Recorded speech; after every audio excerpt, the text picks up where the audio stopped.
Hello, hello, hello. Ano ba ko nga? Sigurado ka dito?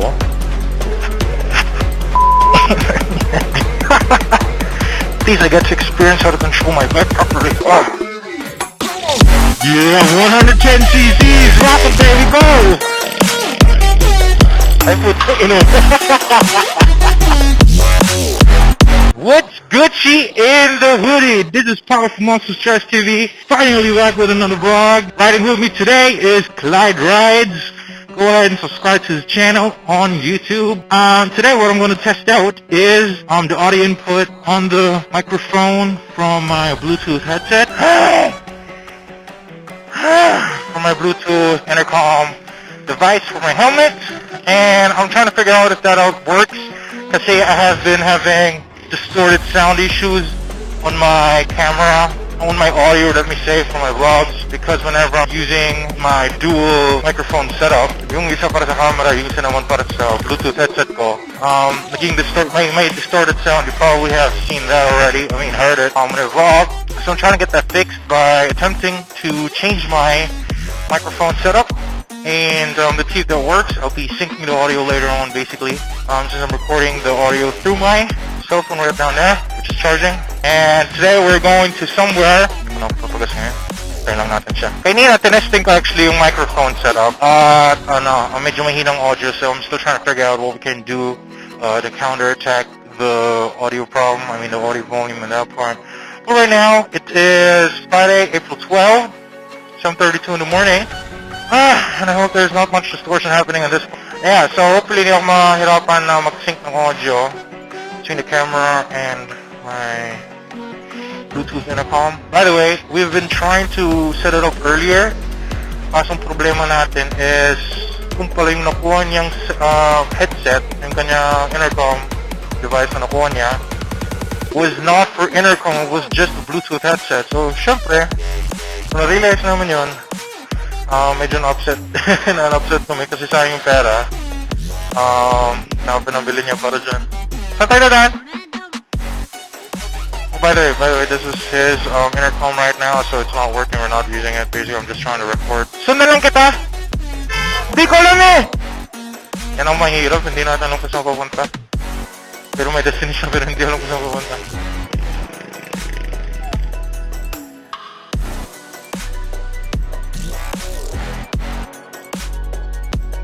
Ayan siya. Thank you. Na-red light ako eh. Di ko alam kung saan tayo pupunta eh. Yeah, 110 cc's! Rock it, baby, go! Actually, ang usawa na dapat sumama siya nun. Hindi siya sumama kasi nga daw, baka hindi siya makahabol kung ng 110cc lang yung kanyang motor. Yeah, I'm quite excited. I'm happy about the situation that we have right now. Kasi syempre, could have been a dual vlog if he would have brought his camera with him. He's got an M20, SJCAM M10.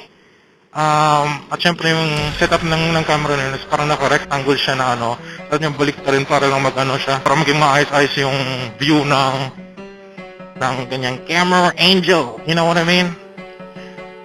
Mag-interview muna tayo saglit ng konti. Kamusta ka na dyan, kuya? Okay. Yeah, as I was saying, I hope that the audio I'm recording through my Bluetooth headset is proper, hindi ganyang kalabo. What can we do, right? It's just a test. This is a test Motovlog using the different audio option bala. Let's find out how that works out, how that sounds when I go on. Bananas! Racing tayo! Racing! Wait lang, wala ka rin! Teka lang, mag-racing na tayo.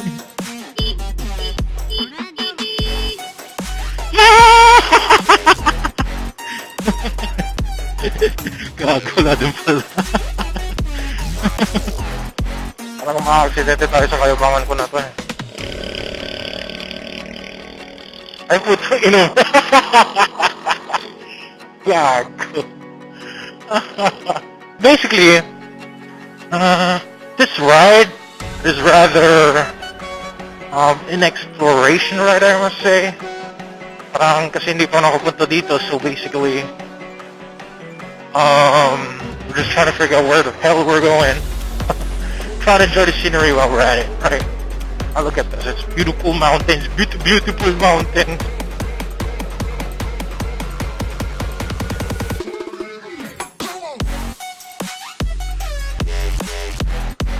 Ay, bago. May checkpoint ka ngayon. Hello mga kaibigan. Yuri ko kayo. Tawa din siya eh. Teka na! Tanong ka dyan oh! Ha? Really. Okay, so apparently the plan has been updated. We're now going to Morsha. From where we're all right now, I don't know. So, just to set your expectations, this is the place where everything got really interesting. Go ahead and continue to watch it. It's a scooter basically off-road. Dude, naka-scooter ako. Balik lang yung wheels nito, kagi. Puking ina pa eh. Ginago ba? Sisira yung wheels ko, bro? Oh my goodness. Motor tracking ang putang ina. Ina nag-track. Nag-dirt bike ang peg. Dinert bike ang motor. Ina yan.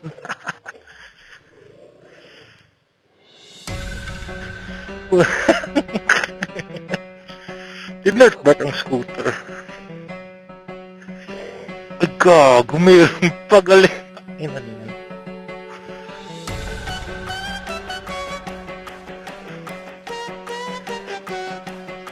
Ina naging tang ina niya. Ay putang ina talaga niya.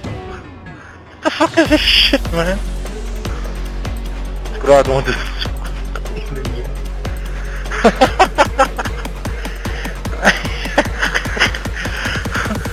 Tatawa ko kung ano.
Try nga muna. Tang ina niyan. Kakadaan lang namin dyan, which is about... ano kalayo kaya ito? 1 kilometro, no? Oo? Tang ina niyan. Kamusta naman? Wala naman. Scooter, dinahan sa trekking na lugar. Ang tawag sa ganyan? Scooter, dinahan sa rough road. 1 kilometro. Tara na.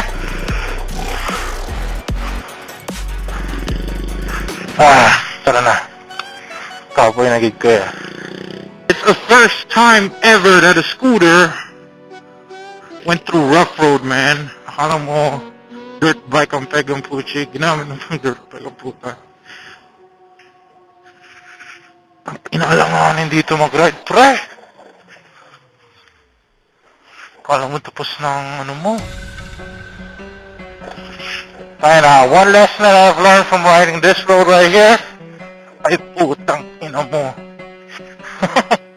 is to always be cautious of the road that you don't know, that you never have ridden before, because it might crack up your wheels, your tires, man.